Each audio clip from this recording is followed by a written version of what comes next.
પાટણ જિલ્લાના સરસ્વતી તાલુકાના ભીલવણ ગામે 2-4 દિવસ પૂર્વે દલિત સમાજના લગ્ન પ્રસંગમાં ડીજે વગાડવાના મામલે જે અત્યાચારની અન્યાયની ઘટના બની, જે હુમલો થયો, એમાં 7-8 લોકોને ગંભીર અને નાની મોટી ઈજાઓ થઈ છે.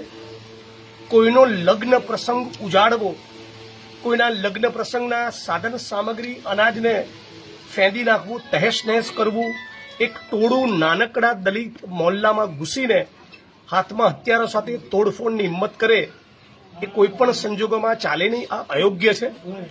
હું ગામના સર્વ સમાજના લોકોને અપીલ કરું છું કે કોમી એકતાનો પ્રયત્ન કરવો જોઈએ, બંધારણ હાથમાં લેવાનો નહીં. આ પ્રકરણમાં દલિત સમાજ ભોગ બનનાર છે. અન્ય સમાજનો કોઈ વ્યક્તિ ક્યારેય ભોગ બનનાર હશે તો પણ જિગ્નેશ મેવાણી હંમેશા તમારી પડખે આવીને ઉભો રહ્યો છે અને ફરીથી ઉભો રહેશે. પોલીસ પ્રશાસને હાલ પૂરતી યોગ્ય કામગીરી કરી છે. કલેક્ટર શ્રી, ડીડીઓ, જિલ્લા પોલીસ વડા બધા સાથે હું વાત કરવાનો છું. કાયદાનું કામ કરશે.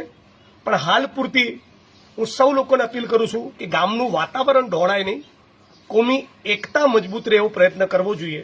કોઈ પણ સમાજનો, કોઈ પણ જ્ઞાતિ, કોઈ પણ ધર્મનો વ્યક્તિ, હિન્દુ હોય, મુસ્લિમ હોય, દલિત હોય, આદિવાસી હોય, જનરલ સમુદાય હોય, એ પોતાનો લગ્ન પ્રસંગ યોગ્ય રીતે પાર પાડવાનો એનો બંધારણીય અધિકાર છે. આ લગ્ન પ્રસંગમાં કોઈ મોટા અવાજથી બોલે, ડીજે વગાડે, એન્જોય કરતું હોય તો કોઈના પણ પેટમાં તેલ રેડાવવું જોઈએ નહીં. આ એક બહુ આટલી ખેલદિલી મારામાં, તમારામાં, સર્વ સમાજમાં, આપણા ગુજરાતમાં બધી હોવી જોઈએ. દલિત સમાજના અનેક લોકો વરઘોડો કાઢતા હોય તો ઘોડા પરથી ચડવાના દે, લાંબી મૂછ રાખવાના દે. આ ગામમાં જેમ ભીલવણમાં ડીજેથી તકલીફ પડી, આ બધા અસ્પૃશ્યતાના દ્રષ્ટાંતો છે. 2024-2025ના ગુજરાતમાં અને ભારતમાં આજે પણ આ પ્રમાણેના અત્યાચાર, અન્યાય અને અસ્પૃશ્યતા જીવે છે. એ ગુજરાત માટે, દેશ માટે એ તંદુરસ્ત બાબત નથી.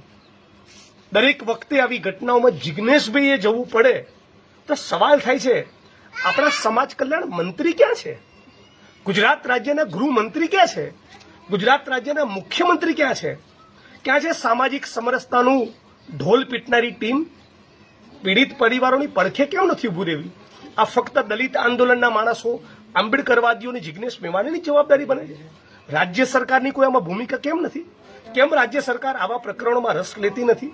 કેમ રાજ્ય સરકાર અસ્પૃશ્યતા નાબૂદીની કામ કરતી નથી? હું જેમાં પીડિત પરિવારની પડખે અત્યારે ઉભો છું, એમ રાજ્યના મુખ્યમંત્રી ભૂપેન્દ્રભાઈ પટેલ એ પીડિત પરિવારની પડખે તો નથી ઉભા રહેતા, પણ બેશરમીપૂર્વક રાજકોટના ગોંડલમાં દલિત યુવાનને નગ્ન કરીને જે લોકો માર્યો, એના તુલસી વિવાહના લગ્નમાં જાય છે. આરોપીના ઘરે મુખ્યમંત્રી માલવા જાય છે. અને હું પીડિતોની પડખે છું.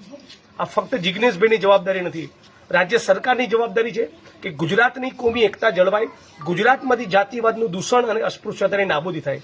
આપણે બધા સાથે મળીને એ દિશામાં પ્રવૃત્ત થઈએ તો મને લાગે છે કે પક્ષ, વિપક્ષ, પોલીસ પ્રશાસન બધા એ જે સંવિધાન દિવસની ઉજવણી કરતા છે તો જે સાચા અર્થમાં સાકાર થઈ કહેવાય.